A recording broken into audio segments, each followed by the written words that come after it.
Hi guys, welcome back to Teen Story Time. We are now on chapter 22 of the Westing game. Yay!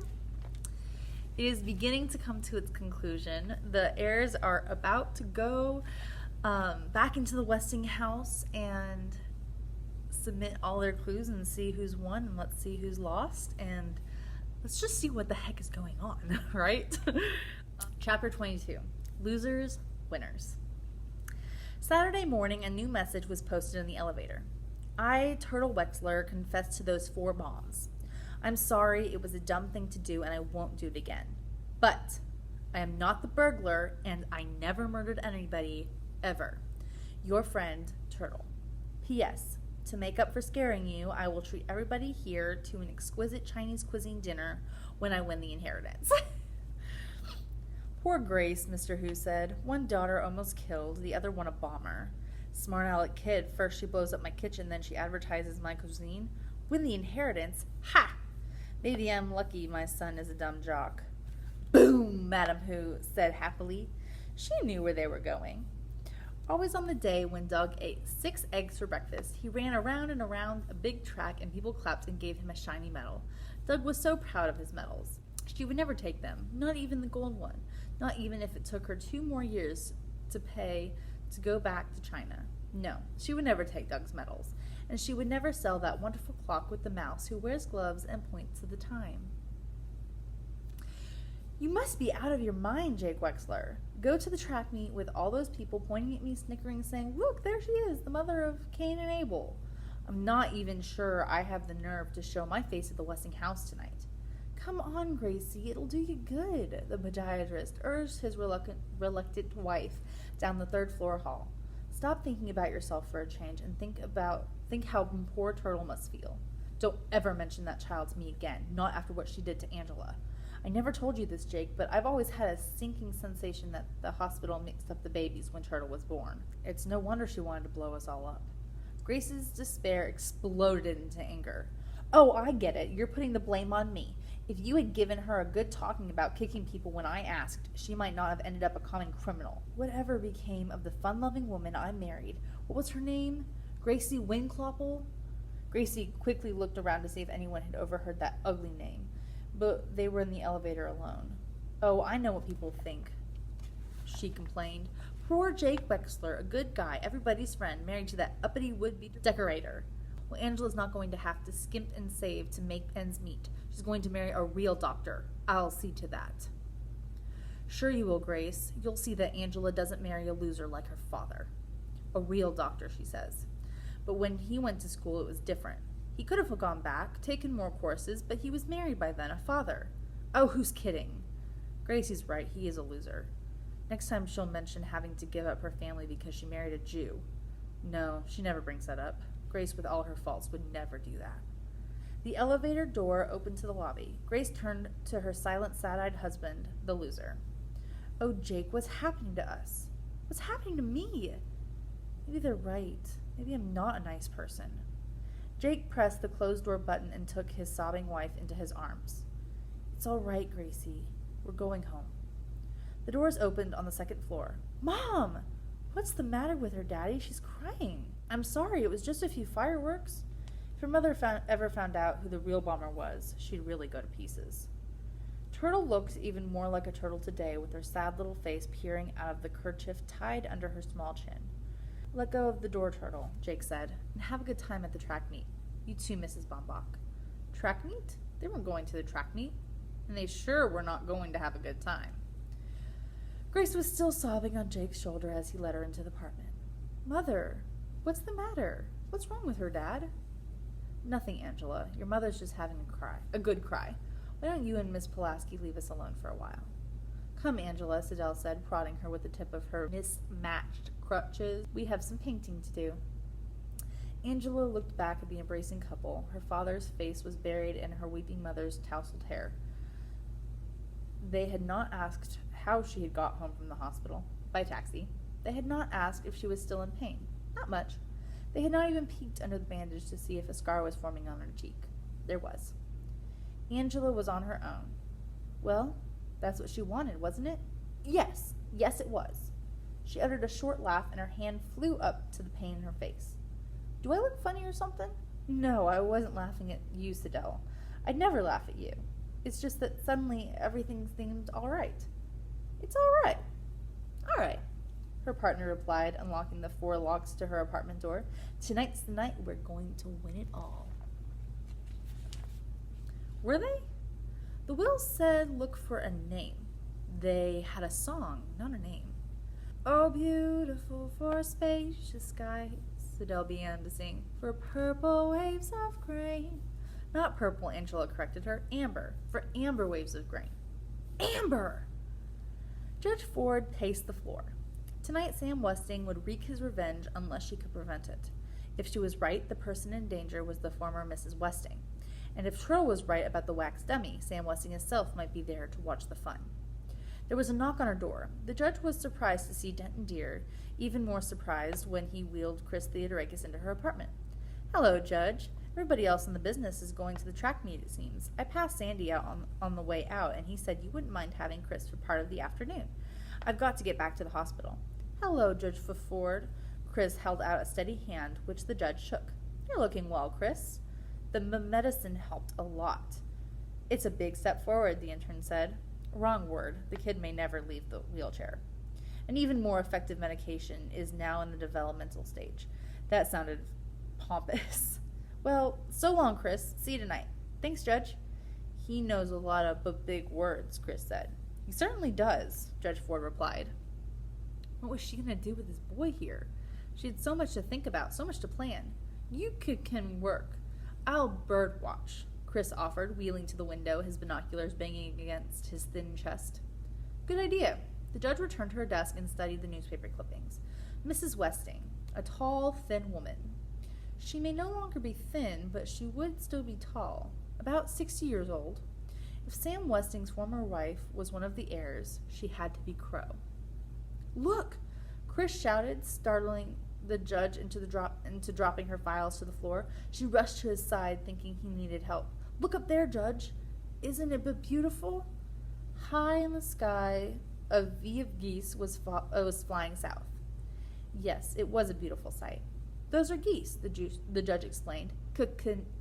Canada goose. Bronta canadensis, Chris replied. The judge was impressed, but she had work to do.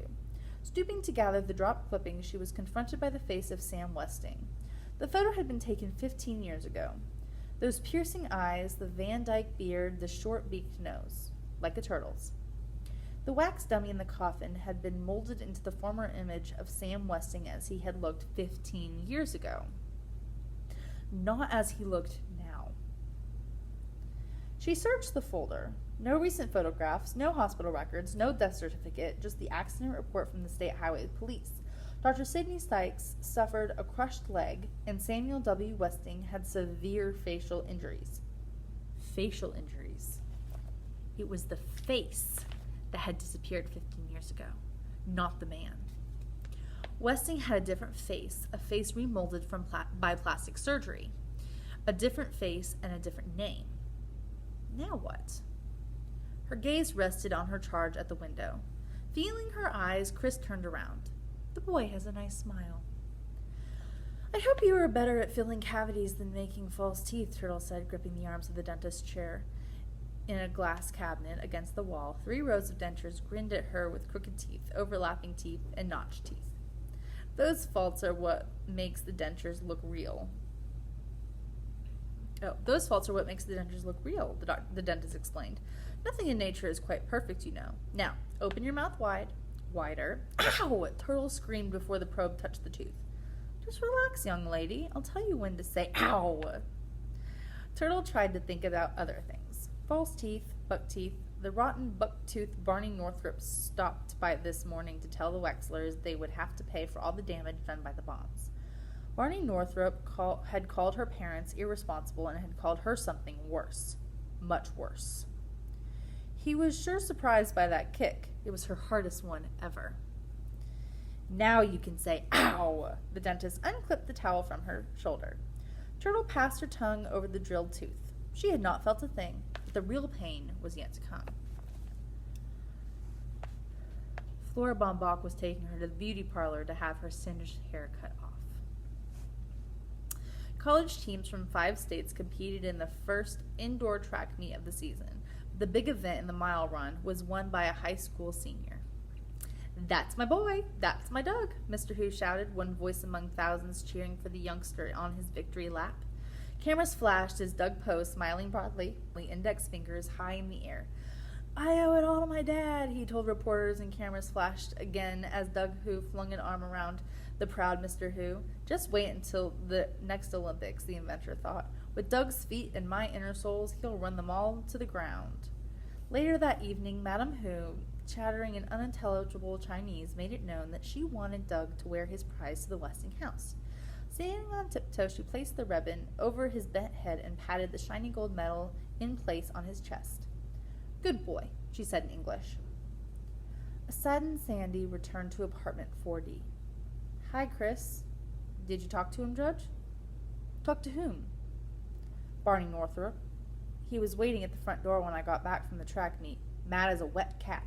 Said he had lots of complaints about me. Never being on duty, drinking on the job, lies like that. He fired me right on the spot. I told him you wanted to see him, figuring you might put in a good word so he'd let me stay on."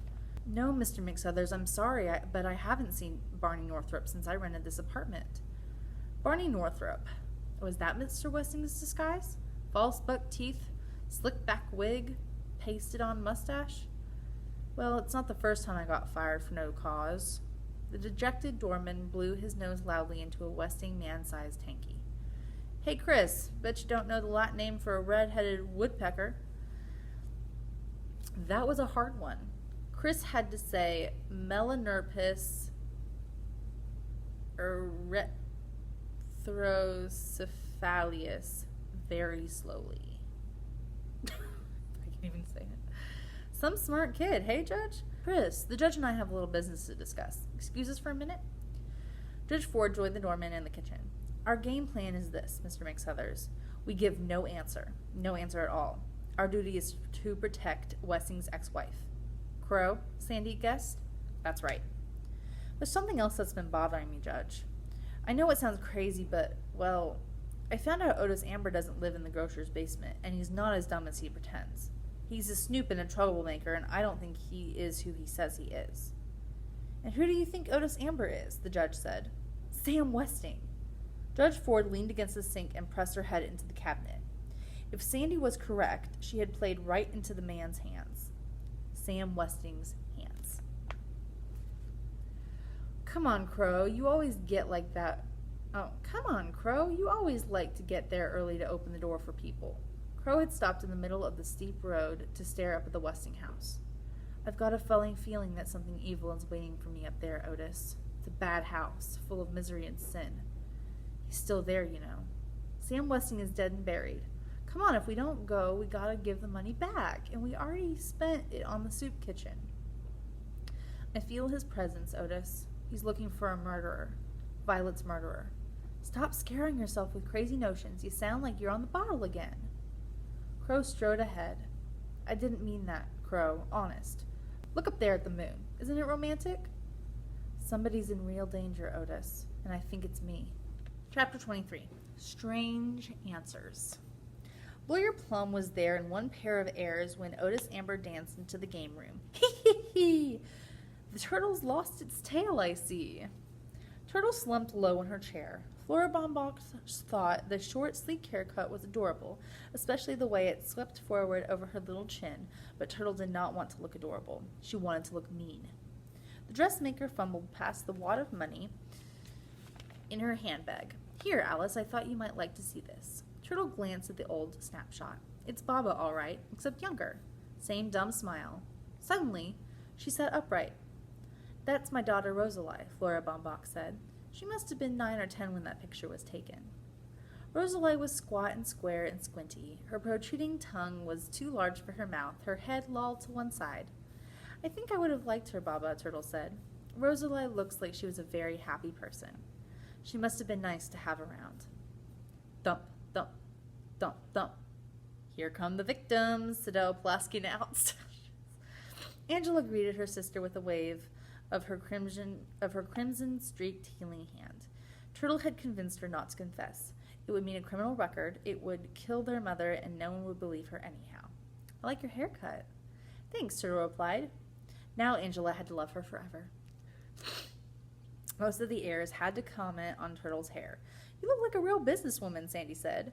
Well, that's an improvement, Denton Deer said. You look nice, Chris said. Only Theo, bent over the chessboard, said nothing. White had moved King's bishop since the last meeting. It was his move. At last, the stares turned from Turtle's hair to one more surprising sight. Judge Ford strode in as regally as an African princess, her noble head swathed in a turban, her tall body draped in yards of hand-printed cloth. She slipped a note to Denton Deer, then sailed to her place at table 4. Googly-eyed, Otis Amber was speechless. They all were, except for Sandy. Gee, that's a nifty outfit, Judge.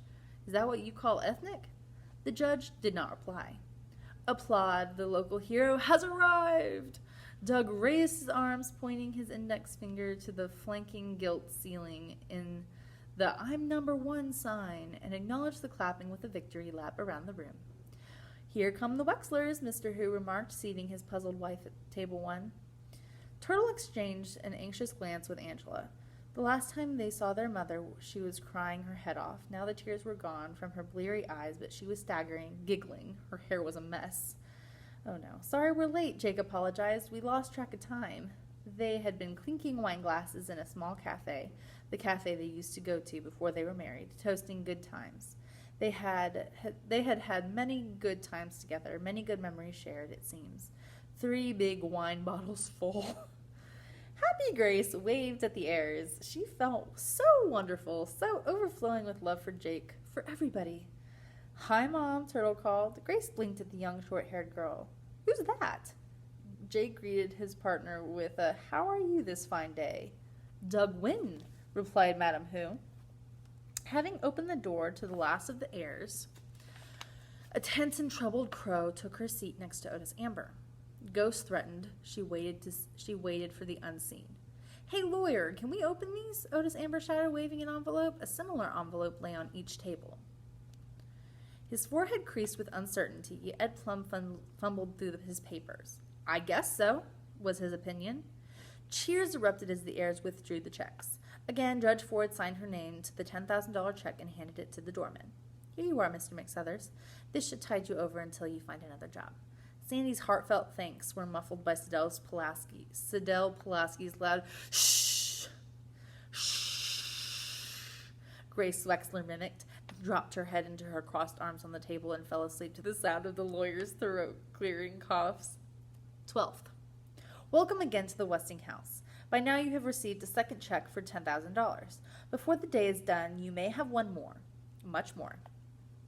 Table by table, each pair will be called to give one and only one answer. The lawyer will record your response in a case of a dispute. He does not know the answer. It is up to you. 1. Madam Who, cook. Jake Wexler, bookie. Bookie? He really must have been distracted when he signed that receipt. Jake studied the 5 clues on the table. Of America and God above. Even knowing his wife's clues didn't help. He'd have to gamble on a long shot. Say something, he said to his partner. Boom, said Madam Who. Ed Plum wrote, Table 1, boom. 2. Flora Bombach, dressmaker. Turtle Wexler, financer. Turtle read the prepared statement. In spite of the fact that the stock market dropped 30 points since we received our $10,000, we have increased our capital to $11,587.50, an appreciation of 27.8% calculated on an annual basis. Flora Bombach slapped a wad of bills on the table and 2 clinking quarters. In cash, she said. Ed Plum asked them to repeat their answer. Table 2's answer is $11,587.50. Sandy applauded. Turtle took a bow. 3. Christos Theodorakis, ornithologist. Denton Deer, intern. Ornithologist? His brother must have given him that fancy title when he filled in the receipt. Maybe he would become ornithologist someday. He was a lucky person getting that medicine and all. He didn't want to accuse anybody, not Judge Ford, Apartment 4D, or Otis, Grain, Amber. Not the limper, just about everybody limped at one time or another. Today, Sandy was limping. I think Mr. Westing is a good man, Chris said aloud. I think his last wish was to do good deeds. He gave me a partner who helped me. He gave everybody the perfect partner to make friends. What is Table 3's answer? The lawyer asked. Dutton Deer replied. Our answer is Mr. Westing was a good man. 4. J.J. Ford, judge. Alexander McSuthers, fired. We don't have an answer, the ex-doorman responded as planned. The judge looked at Table 3. Denton Deer, her note in his hand, shook his head, which meant no, Otis Amber has not had plastic surgery done to his face. The judge turned to Table 6. Otis Amber could not be Sam Westing. She was right to have trusted him. But Crow is expecting something to happen. Crow knows she is the answer. She knows she is the one. Gracie Winclopple Wexler, restaurateur. James who? Inventor. Gracie raised her head. Did somebody say Winclopple? Never mind Winclopple, it's our turn, who snarled. The lawyer got names and positions all fouled up, and I've got a drunk for a partner. He prodded Grace to her feet. Faces were swirling and the room was swaying. Grace grabbed the edge of the floating table and gave her answer in a thick, slurred voice. The newly decorated restaurant, who's on first?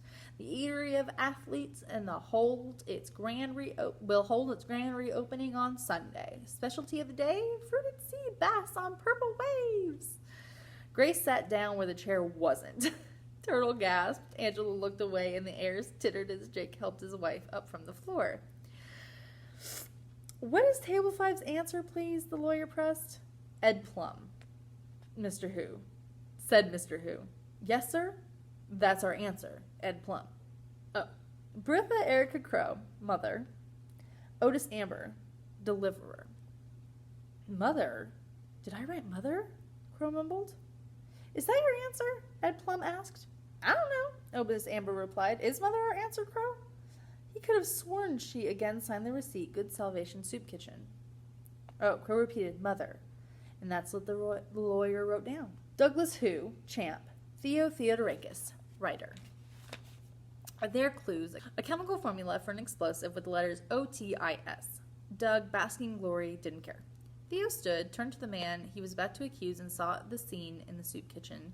Saw Otis Amber cooking soup for the dirty, hungry men. No answer, Theo said, sitting down. Sidell Pulaski, victim.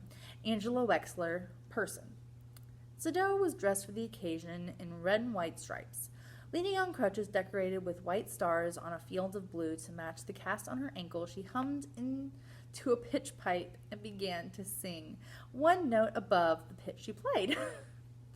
Oh, beautiful for spacious skies, for amber waves of grain, for purple mountains, majesties above the fruited plains. What a spectacle she made, her wide rear end sticking out, singing in that tuneless nasal voice. The derisive smiles soon faded as, pair by pair, the heirs heard their code words sung. America, America, God shed his grace on thee, and crown thy good with brotherhood from sea to shining sea. Such a beautiful song, Grace Wexler slurred, but the others sat in somber silence. Even Turtle thought Table 8 had won. What is your answer? Ed Plum asked. Our answer, Sidell Pulaski announced with certainty. It is Otis Amber. The heirs listened to the lawyer read the next document, but their eyes stayed fixed on Table 8's answer, Otis Amber. 13th. Okay, folks, there will be a short break before the big winner is announced. Bertha Erica Crow, please rise and go to the kitchen for the refreshments. Dazed with fear, Crow rose. The 13th section. 13 was an unlucky number. Judge Ford told Sandy to follow her. Hey, Crow, old pal, do me a favor and fill this for me, he said, handing her his flask as they left through the door. I'll go on the wagon starting tomorrow. Promise. Angela left the room too, concerned over Crow's trance-like state. Turtle followed Angela to make sure she didn't end up in the fireworks room again. The judge remained seated, watching the remaining heirs, who were watching Otis Amber.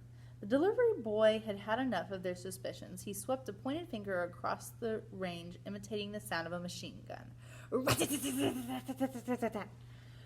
Crow and Angela came back with 2 large trays. Turtle returned empty-handed, puzzled, but much relieved.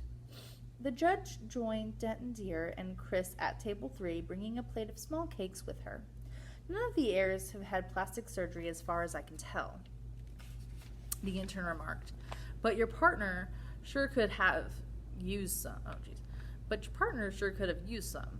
The judge studied Sandy McSuther's prize fighter's face as he leaned against the open doorway. Their eyes met. He lifted his flask in salute. Anybody want a drink? Sure, Grace Wexler replied with a giggle, but Jake gave her a cup of strong black coffee instead. We must keep our wits about us, Mr. McSuthers, Judge Ford said, walking toward him. Sam Westing has not made his final move. Nothing like scotch to clear the head, he replied. He took a long swig, coughed, wiped his mouth on the sleeve of his uniform, and glared at Crow with narrowed, watery eyes. Theo grinned down at the chess table. White had made another move, a careless move. He licked the cake crumbs from his fingers, wiped his hand on the Westing paper tea napkin, and took the opponent's queen from the board. At least he had won the chess game. Perched on a corner of table 8, the young lawyer tried to start a conversation with Angela, ignoring Sidel Pulaski, who twice asked, Surely you must have the answer, Mr. Plum. She nudged her partner. Surely you must have the answer, Mr. Plum, Angela replied sweetly. Oh, of course. At least, I assume I do, he replied. My instructions are to open the documents one by one at the scheduled time. He checked his watch. Oops! He was 1 minute late. How dare he? Ed Plum hurried to the billiard table, tore open the next envelope, and pulled out the document, cutting his finger on the paper's edge. 14th. Go directly to the library. Do not pass. Go. All right, so that's where I'm going to end today. And the next chapter is 24, and it is called Wrong. All Wrong. So as everything is ending in the story, I want to do a live reading. So I'm just going to be going Facebook Live, and anybody who wants to join, or anybody who has followed along with the story and wants to see how it ends for everybody, please go ahead and join us. There'll be more updates on our Facebook and our Instagram, and just continue to watch. And thank you so much, everybody, for continuing to stick around and to listen to the story. And I hope you guys have really enjoyed this Teen Storytime program, and maybe we can continue it with another book. If you guys have any book suggestions, go ahead and leave them in the comments. I'd love to know what you guys would like to hear next. Thank you so much, and you have a wonderful day. Bye!